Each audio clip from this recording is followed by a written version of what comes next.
Assigned భూమి కొనుగోలు case ఏదైతే ఉందో గౌరవ ముఖ్యమంత్రి చంద్రబాబు నాయుడు గారి మీద, మున్సిపల్ శాఖ మంత్రి నారాయణ గారి మీద వైసీపీ హయాంలో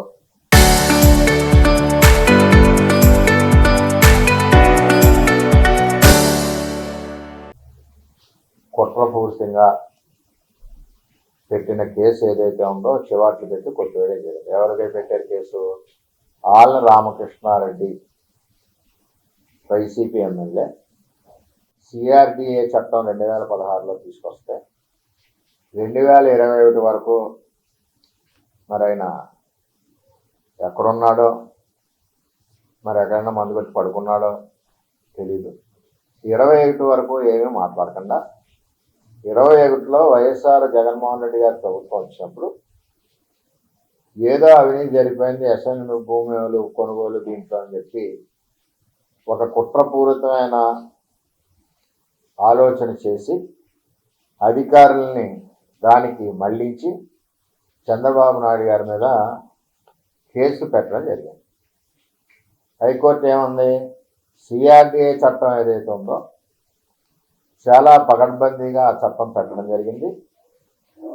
ఆ చట్టంలో ఏ విధమైన అవకతవకలు లేవు. అదేవిధంగా ఎవరైతే ఎస్ఐన్ భూములు మెంబర్స్ ఎవరైతే ఉన్నారో సంబంధిత వాళ్ళు కంప్లైంట్ ఇవ్వకుండా ఇతను కంప్లైంట్ ఇవ్వడం వలన ఈ కేసు పట్టించుకోవాల్సిన అవసరం లేదని చెప్పి కొట్టివేయడం జరిగింది. దీనికి ఆ రోజు ఈ కేసు ఫైల్ చేయడానికి ముఖ్య ఉద్దేశం ఏంటంటే రాజధానిని ఆపాలి అన్నది ఒక ఆలోచన.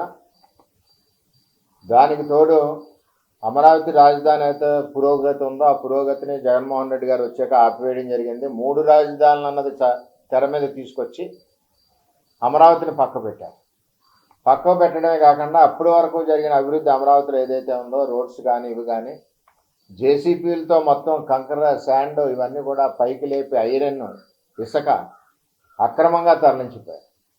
అంటే ఈ ఆంధ్రప్రదేశ్కి రాజధాని ఉండకూడదన్న దురుద్దేశంతో అటు రాజధాని రైతులను కూడా అన్యాయం చేసి వారి మీద లేనిపోయిన కేసులు పెట్టడం జరిగిందని చెప్పి నేను తెలియజేస్తా ఉన్నాను.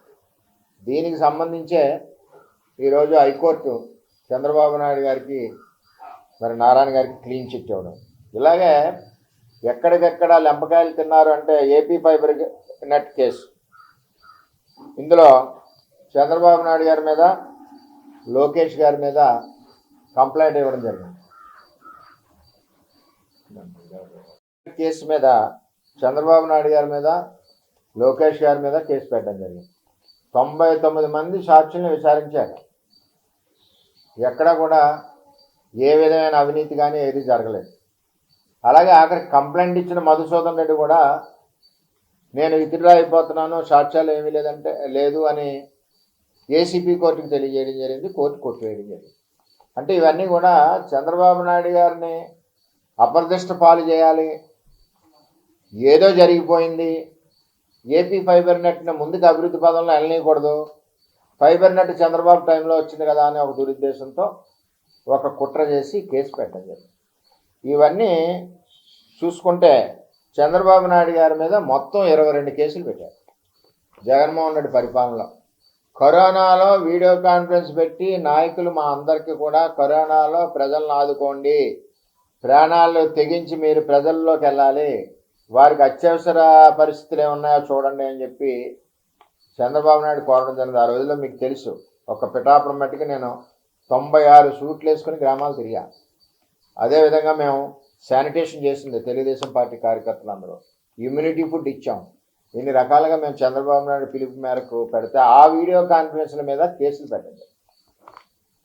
ఇంకోటి మీకు బాగా తెలుసు, స్కిల్ డెవలప్మెంట్ కేసు, యువతకి నైపుణ్య శిక్షణ ఇచ్చి కేసులో 377 కోట్ల రూపాయలు దుర్వినియోగం జరిగిందంటూ సిఐడి అక్రమంగా చంద్రబాబు నాయుడు గారు అరెస్ట్ చేయడం, ప్రపంచవ్యాప్తంగా ప్రజలందరూ కూడా రోడ్డు మీద రావడం, మరి ఈరోజు వైఎస్ఆర్ పార్టీ సర్వనాశనం అవ్వడం, 11 సీట్లకు పరిమితం అవడం కారణం చంద్రబాబు నాయుడు గారిని అక్రమంగా అరెస్ట్ చేయడం.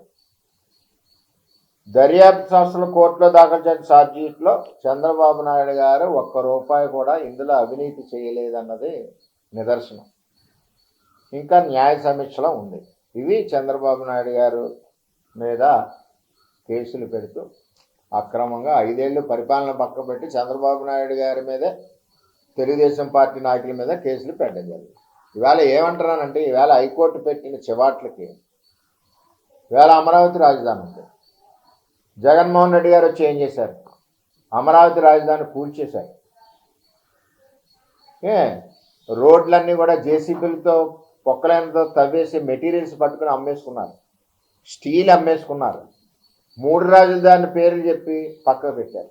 ఈవేళ ప్రపంచవ్యాప్తంగా ఈవేళ మరి చంద్రబాబు నాయుడు గారు ఏదైతే అప్పటి ముఖ్యమంత్రి చంద్రబాబు నాయుడు గారు ఉన్నారో, ల్యాండ్ పూలింగ్ అనే స్కీమ్ అన్నది ప్రపంచవ్యాప్తంగా ఏ ప్రభుత్వం చేయని స్కీమ్ని ఒక చంద్రబాబు మీద ఉన్న నిబద్ధత, ఆయన మీద ఉన్న నిజాయితీ, ఆయనకున్న క్రమశిక్షణ, ఆయనకున్న పట్టుదల ప్రజలు నమ్మి 1000 ఎకరాలు ల్యాండ్ పూలింగ్ ఇవ్వడం జరిగింది. ఈవేళ ఆ ల్యాండ్ పూలింగ్లో మనం చూసుకుంటే ఎకరానికి డ్రై మెట్ అయితే 1000 గజాలు రెసిడెన్షియల్, 250 గజాలు కమర్షియల్. వెట్ అయితే 1000 గజాలు రెసిడెన్షియల్, 450 కమర్షియల్. ఇలా వివిధ రకాలుగా ఇవ్వడమే కాకుండా డ్రైనేజీ, వాటరు, కరెంటు ఈ ఫెసిలిటీస్తో డెవలప్డ్ ఫ్లాట్స్ ఇస్తున్నారు. అంటే ఈవేళ గజం 35,000, 40,000 వెళ్ళి పరిస్థితి. ఆ స్కీములో పెట్టుబడి లేకుండా రాజధానికి భూసేకరణ చేయడం జరిగిందంటే అది చంద్రబాబు నాయుడు గారి యొక్క వ్యక్తిగత క్రమశిక్షణ, ఆయన మీద ఉన్న నమ్మకం, రేపు మనకి న్యాయం జరుగుద్దన్న నమ్మకంతో ఇవాళ ల్యాండ్ పూలింగ్ జరిగింది. అటువంటి ల్యాండ్ పూలింగ్ని 5 సంవత్సరాలు రాజధాని లేకుండా ఈ జగన్మోహన్ రెడ్డి చీల్చి చెండాడేశారు. ఈవేళ చంద్రబాబు నాయుడు గారు మళ్ళీ వచ్చాక ఈవేళ అమరావతికి సుమారు దగ్గర 35,000 కోట్ల రూపాయలతో అభివృద్ధి పదంలో ముందుకు దూసుకుపోతూ ఉంది.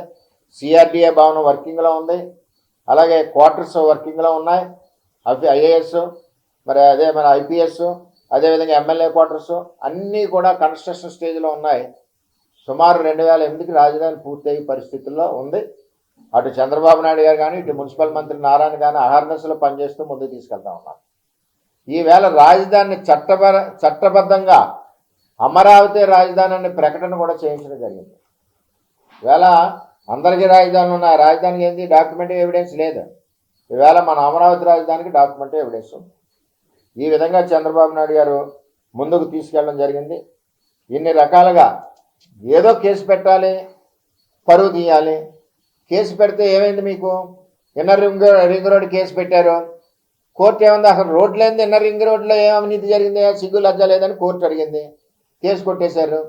ఈవేళ ఎస్ఐండ్ కేసు ఉంది. ఎస్ఐండ్ కేసులో అసలు లబ్ధిదారులే మాట్లాడలేదు. ఎవరైతే భూములు ఇచ్చారో ఎవరు కంప్లైంట్ ఇవ్వలేదు. ఆళ్ళ రామకృష్ణారెడ్డి మంత్రి ఇచ్చేస్తాడు, మన చంద్రబాబు నాయుడు మీద కేసు పెట్టేస్తాను, జగన్ దగ్గర మంత్రి కొట్టేచ్చని అతను కేసు పెట్టాడు. ఈవేళ చెంపచేళ్ళు మనం అన్ని కేసులు 22 కేసులు ఏదైతే ఉన్నాయో అందులో సగం కేసులు ప్రజల కోసం పోరాడిన కేసులు చంద్రబాబు నాయుడు గారు. కరోనా కేసులు 3, 4 పెట్టారు. అలాగే పబ్లిక్ మీటింగ్ కేసులు 2, 3 పెట్టారు. అలాగే ప్రజా సమస్యల మీద పోరాటం 2, 3 పెట్టారు. ఇవన్నీ కూడా పెట్టి చంద్రబాబు నాయుడు గారిని వ్యక్తిగతంగా అప్రతిష్ట పాలు చేద్దాం అనుకున్నారు. నిజంగా ఇవి పెట్టడం వల్ల ఈవేళ చంద్రబాబు నాయుడు నీతివంతుడు, అవినీతిపరుడు కాదు. అటువంటి వ్యక్తి మీద అక్రమంగా కేసులు పెట్టారన్నది హైకోర్టు జడ్జిమెంట్తో ప్రజలు చర్చించుకుంటున్నారు.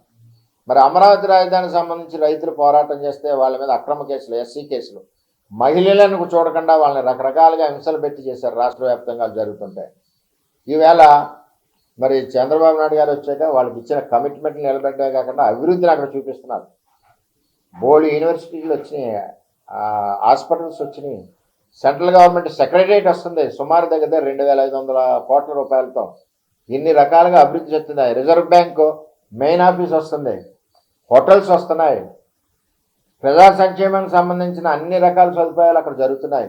అటువంటి రాజధాని త్వరలోనే ఈరోజు చట్టబద్ధ అవడం వల్ల మనందరం కూడా అమరావతి రాజధాని గర్వంగా చెప్పుకునే విధంగా, పిల్లల్ని ప్రశ్నిస్తే రాజధాని ఏంటో తెలియని పరిస్థితి చంద్రబాబు నాయుడు గారు ముందుకు తీసుకెళ్తున్నారు. అందుచేత చంద్రబాబు నాయుడు గారు కడిగిన ముత్యం. నువ్వు ఎన్నన్న కేసులు ఉన్నాయి, అన్ని కేసుల్లోనే చంద్రబాబు నాయుడు నీతివంతుడు, ఎక్కడ కూడా క్రమశిక్షణ లేదు. ఆయన చేసిన సిఆర్డిఏ చట్టం ఏదైతే ఉందో ఆ చట్టం ఉపయోగకరమైన చట్టం. ఆ చట్టంలో ఎక్కడా అవినీతి లేదు, జీవోల్లో అవినీతి లేదు.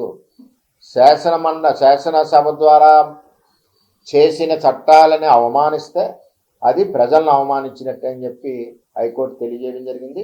ఏది ఏమైనా జగన్మోహన్ రెడ్డికి ఎతవబలుగుతున్నాం. జగన్మోహన్ రెడ్డి గారికి మీరు ఏదైతే దుర్మార్గంగా, అక్రమంగా, కుట్రపూరితంగా చంద్రబాబు నాయుడు గారి మీద ఎన్ని కేసులు అయితే పెట్టారో, 22 కేసులు పెట్టారు, మీకు వచ్చినాయి 11 సీట్లు వచ్చాయి.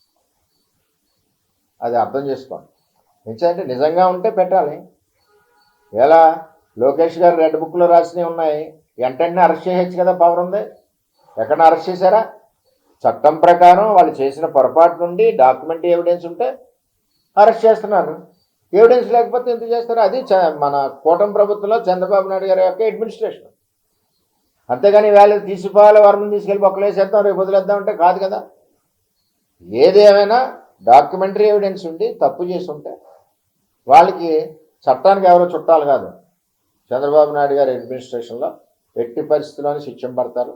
ఈవేళ జగన్మోహన్ రెడ్డి పెట్టినవన్నీ కూడా అక్రమ కేసులు కాబట్టి చంద్రబాబు నాయుడు గారు ఈవేళ కడిగిన ముత్యంలాగా ఈవేళ హైకోర్టుకు చివాట్లాలికి పెట్టి ఇందులో ఏ విధమైన అవినీతి మరకలో లేవు చంద్రబాబు నాయుడు గారికి అని చెప్పి తెలియజేయడం గర్వకారణం, ఆనందకరం. అటువంటి నాయకత్వం ఈ రాష్ట్రం మరొక 15 ఏళ్ళు ముందుకు తీసుకెళ్తారు ప్రజలను కూడా నేను తెలియజేస్తాను.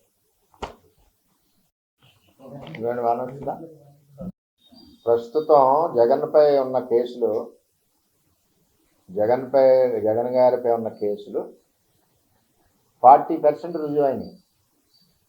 ఈడీ వాళ్ళ యొక్క ఆస్తులను సీజ్ చేసింది, అరెస్ట్ చేశారు, బెయిల్ ఇచ్చారు, కేసులు రన్నింగ్ అవుతున్నాయి. బెయిలు ఇన్ని సంవత్సరాలు ఎందుకు ఆగిందన్నది ప్రజలకు తెలుసు. రెండవది కోర్టుకి అటెండ్ అవ్వట్లేదు. కానీ చట్టం ఎవరికి చుట్టం కాదు, కొంచెం వెనకవచ్చు, కొంచెం ముందవచ్చు. సాక్షి ఆస్తులు కానీ అదేవిధంగా ఆయన ఆస్తులు ఎక్కడైతే ఉన్నాయో అన్ని ఆస్తులను కూడా ఆయన పెట్టిన కేసులకి సంబంధించి సీజ్ చేయడం జరిగింది. సీజ్ చేయడం ఎందుకు చేస్తారు? అవినీతిలో ఆల్రెడీ ప్రాథమికంగా గుర్తింపబడింది కాబట్టి ఆ ఈడీ ఎన్ఫోర్స్మెంట్లో కొన్ని ఆస్తుల్ని సీజ్ చేయడం జరిగింది. ఆయన చేసిన అవినీతి అక్కడ కన్ఫర్మ్ అయింది. అక్కడ చంద్రబాబు నాయుడు గారి మీద ఏది కన్ఫర్మ్ అయింది చెప్పండి? ఆయన వేసిన కేసులో అక్కడ వేసిన కేసుల వాళ్ళే కేసు విత్డ్రా అయిపోతున్నారు. అదే నిబద్ధత చంద్రబాబు యొక్క నాయకత్వం అంటే. చంద్రబాబు నాయుడు గారి యొక్క పరిపాలన ఎక్కడ అవినీతి మరక లేకుండా ఆయన ముందుకు తీసుకెళ్తున్నారు ఈ రాష్ట్రాన్ని అని చెప్పి తెలియదు. జగన్మోహన్ రెడ్డి గిన్నీస్ రికార్డు ఎక్కేసే ఉంటాడు. అవినీతి రాయకూడదని డైరీలో ఏమన్నా నామ్స్ ఏమైనా ఉంటాయేమో కానీ బెయిల్ మీద ఉన్నాం కానీ ఇది కానీ మరి గిన్నీస్ రికార్డే.